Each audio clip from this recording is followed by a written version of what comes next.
Oke, ini adalah project TS untuk native mobile programming ya. Jadi, teman-teman diminta membuat sebuah game namanya GachaGuess. Ya, tampilannya seperti ini, untuk halaman awal ya. Ini adalah pemain activity, jadi ada nama pemain satu, ada nama pemain 2, kemudian ada kategori soal yang bisa dipilih, dan ada tombol GachaGuess sendiri.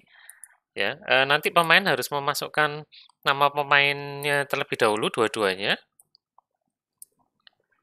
Misalkan seperti ini, lalu pilih kategori soal, ya misalkan saya pilih hewan, kemudian diklik tombol GachaGuess.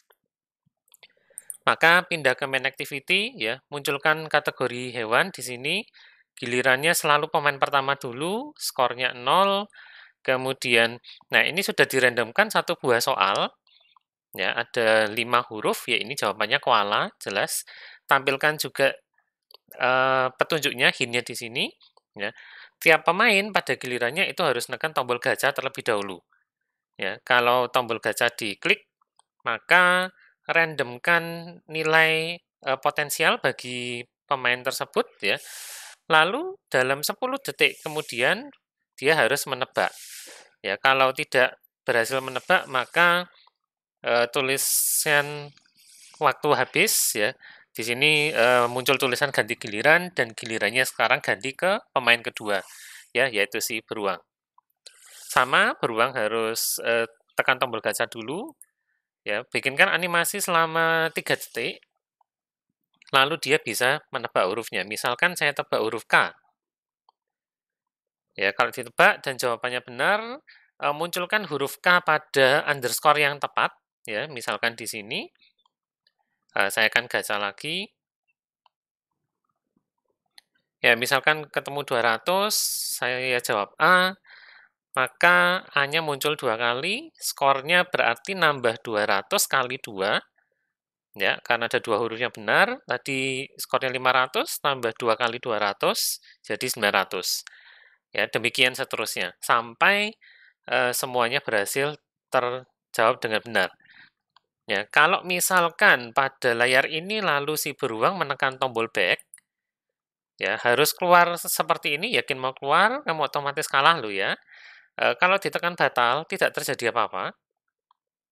Tapi kalau ditekan keluar, maka permainan berakhir, ya. Activity ini harus ditutup dan kita pindah ke activity pemenang, ya. Maka pemenangnya adalah koala, yaitu lawannya tadi dengan skornya adalah 0.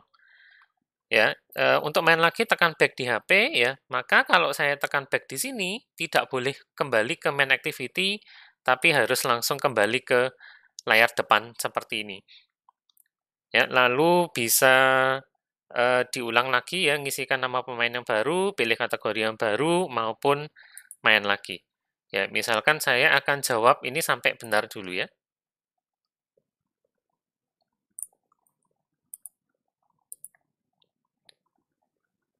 Nah, perhatikan juga waktu tombol gacanya selesai, ini langsung fokusnya langsung pindah ke tebak huruf.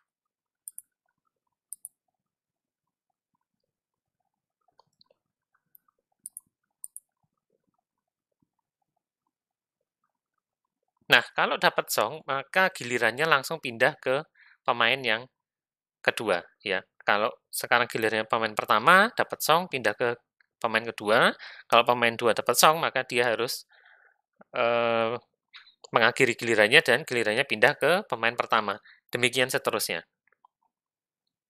Nah, ini kebetulan dapat lagi song ya. Jadi pindah giliran koala, skornya tampilkan lagi, dan seterusnya sampai soal ini berhasil dijawab.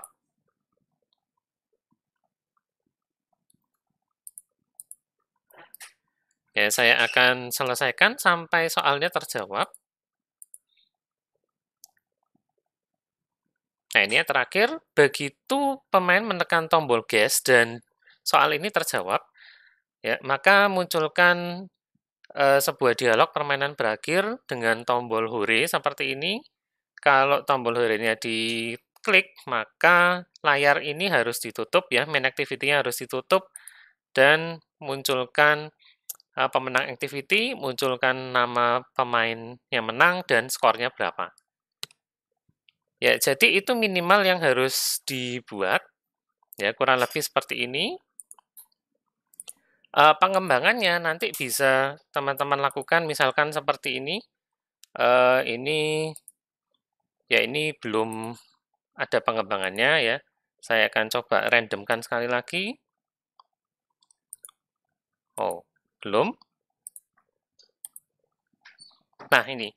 Ya, salah satu pengembangan yang bisa teman-teman lakukan adalah soal bisa terdiri lebih dari satu kata. Ya, kalau soalnya terdiri lebih dari satu kata seperti ini misalkan, ya ini saya lupa jawabannya, nasi goreng sesuatu. Ya, kalau misalkan saya tebak sesuatu di sini misalkan A, ya maka harus tampil di tempat yang benar ya. Ini salah satu pengembangan yang bisa dilakukan ya. Pengembangan lainnya silakan coba pikirkan sendiri. Ada beberapa contohnya di detail project ya. Nah, itu dulu untuk gambaran umum tentang project UTS-nya ya. Kalau ada yang tidak dipahami bisa langsung tanyakan ke dosen masing-masing ya di media masing-masing, bisa di Google Classroom atau melalui Google Hangout ya. Sampai sini dulu.